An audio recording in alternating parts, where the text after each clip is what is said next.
donc c'était quand? C'était au mois de juillet. J'ai sorti le premier épisode du podcast en commun qui traitait en fait de la vie de couple. Je vous laisse aller l'écouter si vous l'avez pas écouté. Donc il est sur YouTube mais il est aussi sur les plateformes de podcast telles Podcast Addict ou encore Spotify.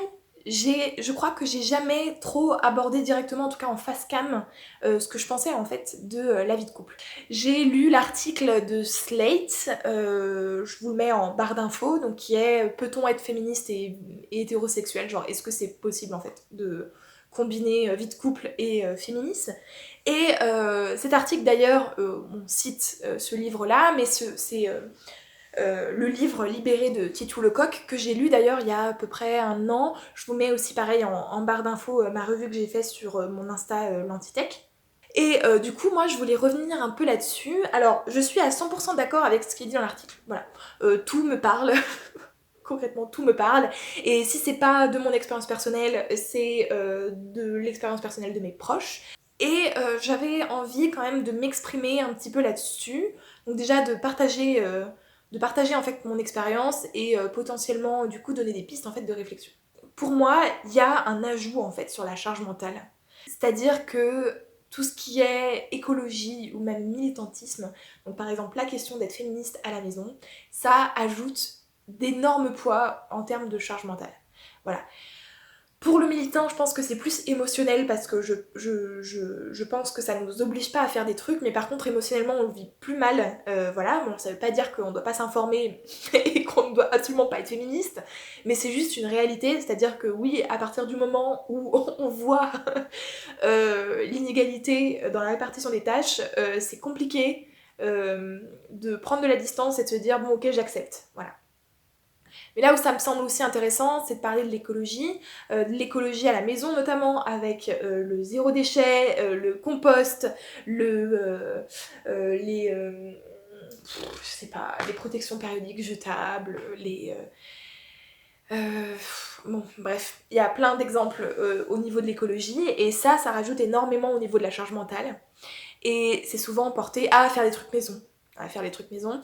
Et c'est quand même très porté par les femmes. Surtout que souvent, en plus, le zéro déchet, etc., c'est souvent des solutions économiques, donc en plus on peut rajouter le côté précaire, voilà. En sachant que généralement les personnes avec des plus hauts revenus vont pas s'emmerder à le faire eux-mêmes, et vont juste embaucher quelqu'un pour le faire. Que ça soit la nounou, que ça soit la femme de ménage, peut-être l'aide cuisine, etc. Donc voilà, on est encore en fait dans ce cycle-là. Je tenais juste à remettre en fait en perspective le fait que toutes ces problématiques-là, toutes intéressantes, plus intéressantes les unes que les autres, rajoutent quand même énormément de charge mentale et de charge émotionnelle sur le dos des personnes qui s'y intéressent, et en sachant que c'est principalement des personnes femmes. Alors, comment s'en sortir? Voilà, alors je ne prétends pas m'être complètement sortie de ce genre de truc, mais en tout cas, mon évolution, alors moi ça fait 2 ans que je vis avec un homme qui est mon mec, hein, mais voilà, c'était la première fois de ma vie que j'emménageais du coup en couple, et là du coup ça fait à peu près 2 ans, et je pense que j'ai quand même des choses à partager. Alors déjà, c'est la seule truc qui me gêne un peu dans cet article de Slate, c'est que la solution qui est plus ou moins présentée, c'est la séparation, ou tout du moins ne plus vivre ensemble. En fait, c'est pas donné, encore une fois, à tout le monde de pouvoir avoir un appart à soi. Voilà. Et du coup, il y a parfois des raisons en fait économiques qui nous poussent à juste vivre ensemble. Et là, je parle de raisons économiques, mais on peut aussi parler de raisons émotionnelles. Je veux dire, on a le droit de vouloir vivre avec son conjoint. Voilà. Et je trouve ça... C'est compliqué à gérer en fait, de se dire bon bah ok, la seule solution c'est que du coup je ne vive plus avec lui, voilà. Et je trouve que c'est trop pessimiste en fait dans la démarche et dans l'approche, et ça me satisfait pas, voilà. Je suis pas forcément satisfaite là-dessus. D'un point de vue personnel, c'est quelque chose potentiellement où je me projette là-dedans, c'est-à-dire que je pense moi que je n'aurais pas de problème à vivre seule, que ça soit d'un point de vue économique ou émotionnel, mais par contre je ne peux pas prétendre que c'est la solution qui convienne à tout le monde. Voilà, donc ce que j'essaye de faire avec cette vidéo, c'est d'amener peut-être un peu plus de solutions, et potentiellement une façon de faire de faire prendre conscience, parce que je pense que le principal problème en fait c'est que le partenaire qui ne prend pas part en fait dans les tâches ménagères, c'est avant tout en fait un problème de vision et de perspective. Autre chose, j'en ai déjà, donc je viens d'en parler au niveau émotionnel, je pense qu'il est très important en fait de différencier les problèmes logistiques de la maison avec le côté émotionnel.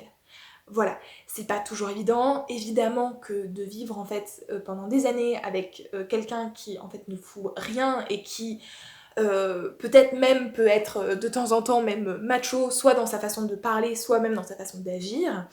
Et je peux comprendre que ça impacte aussi sur la vie émotionnelle, mais je pense que je pense qu'il est important de garder un maximum de distance par rapport à ça et de ne pas juxtaposer en fait le côté émotionnel et le ménage. Voilà. On peut très bien continuer à aimer son chéri slash compagnon slash colocataire tout en trouvant qu'il est méga relou parce qu'il passe pas l'aspirateur. C'est basé sur mon expérience personnelle, ça ne s'appliquera probablement pas à tout le monde et peut-être que tout le monde ne sera pas sensible à ça, mais je me dis que bon, en vrai, on ne perd rien, je veux dire, à partager un minimum ses expériences et les choses qui ont permis quand même de faire avancer le débat au sein du couple. Bon, ça c'est un truc, je le dirais, mais tout le temps et pour tous les domaines. Je veux dire, la communication, c'est vraiment quelque chose d'important. Donc communiquer sur son malaise, communiquer sur ce qu'on ressent, voilà. Moi j'entends souvent dire oui, mais bon, faut pas non plus être tout le temps en train de se plaindre, etc. Faut aussi faire des compromis. Non, ça c'est bullshit. Un compromis, ça se fait à deux. Voilà, le compromis, il est pas juste moi dans mon coin qui me dit bon d'accord, il a pas encore lancé la machine, mais c'est bon, c'est pas grave, c'est le compromis. Non, un compromis, ça se prend à deux. Et honnêtement, moi personnellement, après vous êtes libre, mais moi personnellement, je ne pourrais pas vivre avec quelqu'un qui en fait ne prend pas mes émotions. Voilà, je dis émotions alors que j'ai dit qu'il fallait enlever les émotions, mais vous avez compris, genre je peux être en colère et à la fois que mes sentiments envers lui soient pas affectés par ma colère. Voilà. Moi je pense qu'il faut dire en fait, alors maintenant tout dépend de comment on le dit. Voilà, si on dit vraiment, t'es vraiment un t'as pas lancé la de machine. Il y a aussi une façon de procéder, on peut par exemple penser à la communication non violente, on peut... Donc il y a une façon en fait de présenter les choses, ça demande de l'entraînement, j'en suis absolument pas là encore, mais on peut aussi travailler là-dessus et du coup ne pas forcément être désagréable. Se plaindre sur les tâches ménagères, c'est pas être désagréable, voilà. Et toute personne qui pensera que vous êtes désagréable parce que vous faites remarquer que la lessive n'a pas tourné, voilà. Un des problèmes aussi, c'est que la personne, le partenaire, la personne qui vit avec vous, et qui ne participe pas aux tâches ménagères donc, ou pas assez, ne voit pas en fait d'une part la nécessité de le faire, bon, et aussi ne voit pas en fait la charge qu'il y a derrière. Voilà, c'est-à-dire qu'il y a le ménage en gros, donc ça généralement c'est quand même assez facile de quantifier et de dire bon, on se répartit les tâches une fois par semaine quand on fait le ménage, donc ça ok. Et puis il y a aussi toutes les tâches en fait qu'on fait entre, voilà, donc je pense à vider le lave-vaisselle, nettoyer le plan de travail, éventuellement mettre un coup de brosse dans les chiottes pour enlever les traces, tout ça, enfin bref, très glamour, mais en vrai, je pense que c'est essentiel de le dire, voilà, on parle de ça, hein, on parle de récurer les chiottes, hein, donc bon bref. Et quelque chose que j'ai fait pour faire apparaître en fait mon travail qui, je trouvais, était invisibilisé, c'est de tenir une liste.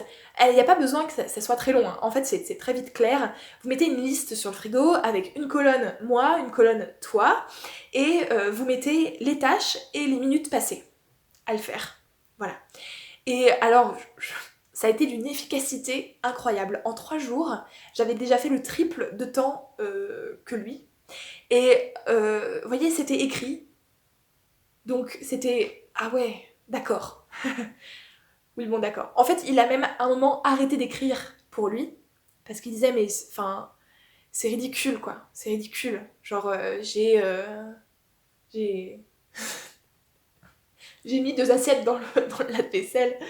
Donc voilà, donc ça par exemple, ça a été très efficace pour pour rendre en fait visible le travail invisible que l'on fait. Il y a la nécessité aussi de le faire, voilà.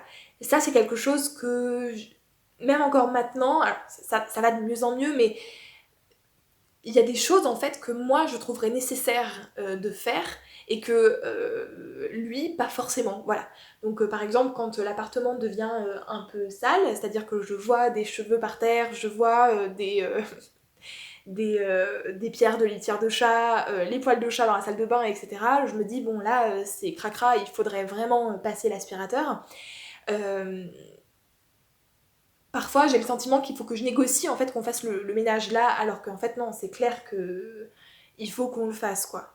Ça aussi, alors l'expression n'est pas de moi, elle est de ma mère, mais en fait elle dit, elle parle de cuvette de verre, il y a le plafond de verre, il y a aussi la cuvette de verre, qui est en fait cette cuvette de chiottes qui est propre, et que en fait personne ne sait qui la nettoie. Et voilà, donc je trouve l'expression intéressante. Donc je pense que la priorité, c'est surtout de rendre le travail visible et de le rendre nécessaire. Voilà, il est nécessaire de nettoyer la cuvette des chiottes. Voilà, pour des raisons d'hygiène et puis parce que c'est quand même plus agréable d'aller aux toilettes dans une cuvette clean qu'une cuvette dégueulasse. Et pour finir, je voulais finir avec la problématique de la grève du sexe, qui revient, je trouve, assez souvent dans les débats. Je vais pas revenir sur le sexe, service, blablabla. Pour moi, mon alternative, c'est la grève du linge. Voilà. Parce qu'on peut très bien se dire qu'on va faire la grève du ménage, mais honnêtement, je pense qu'on va surtout craquer avant même que la personne en face s'en rende compte. Voilà, c'est vous les dire. Donc je pense que la grève du ménage, c'est pas forcément efficace. Par contre, la grève du linge, ça, c'est d'une efficacité incroyable. Parce que, déjà d'une, vous pouvez laver votre linge à vous. Voilà. Ça ne vous bloque pas, vous, en fait, dans votre cycle. Et voilà. Du coup, c'est visible. C'est complètement visible que vous avez fait que votre linge. Et c'est complètement justifié. Voilà. C'est-à-dire que vous dites, bah oui, je m'occupe de mon linge. Voilà. Et parce qu'en fait c'est un service que je te rends en nettoyant ton linge, et du coup bah ouais, non, je te rends pas ce service ce mois-ci, voilà. Et le linge, il se trouve que c'est quand même quelque chose d'utile, c'est-à-dire que en vrai, effectivement, t'as pas forcément besoin que ton appartement soit clean, par contre t'as besoin que ta chemise soit clean. Voilà. Et quand la chemise n'est pas clean, bah tu peux pas la porter. Voilà. Et honnêtement, ça, la grève du linge, c'est le truc le plus efficace que j'ai trouvé pour faire réagir. Voilà. Pour dire, bah, tant que t'auras pas compris, en fait, je continuerai à faire mon linge. Voilà. Et tu te démerdes. Voilà, c'est simple. Je sais pas, ça peut sembler individuel, ça peut sembler pas sympa, etc. etc. Je trouve que ne pas aider sa coloc, donc là je parle de coloc parce qu'en vrai on est quand même dans cette relation là dès qu'on parle de tâches ménagères, ne pas aider sa coloc, ne pas prendre ses responsabilités en fait en tant que occupant en fait d'un espace, c'est pas sapin non plus quoi. Donc en vrai je trouve ça un peu facile en fait de me pointer du doigt les personnes qui du coup vont avoir des actes un peu plus frontales, mais je veux dire les hommes ils font la grève du ménage depuis très longtemps hein, donc voilà, donc c'est quelque chose qu'on dénonce. Dans toute cette vidéo, j'ai pas du tout parlé d'enfants, parce que je n'ai pas d'enfants. Donc je ne peux pas parler de la répartition des tâches, mais je sais que je pense que ça complique encore plus, et notamment dans l'article de Slate, on parle de ça, donc les enfants malades, etc. C'est quelque chose dont je ne peux pas parler, parce que je n'ai jamais vécu ça, mais voilà, je tenais à dire que je n'ai pas parlé de ça à cause de ça, mais que je pense que ça rajoute encore une inconnue à l'équation, et qui doit évidemment déséquilibrer en fait un équilibre que peut-être qu'on aurait eu tout seul. Voilà. Je m'arrête là et je vous dis à très vite pour la prochaine vidéo. Ciao!